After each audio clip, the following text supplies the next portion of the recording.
Health Technology Wales researches the clinical and cost-effectiveness of non-medicine health technologies. The research is used to issue national guidance to Welsh care stakeholders, supporting them to make evidence-informed decisions. Anyone can suggest a technology for us to consider.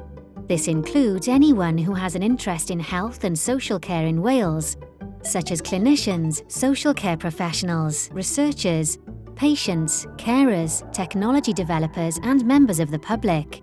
You can contribute your ideas through a simple Suggest a Topic form on the website, and our researchers can support you through this process. Our remit covers all types of health technologies apart from medicines. This includes medical devices, tests, procedures, and much more.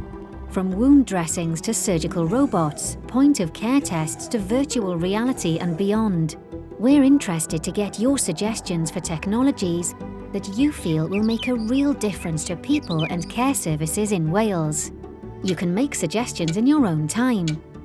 There's no deadline, but when you're ready, our team will be on hand to work with your ideas. We can work through your suggestions together to improve the quality of care across our country. Start the process today. Visit www.healthtechnology.wales/suggest-a-topic.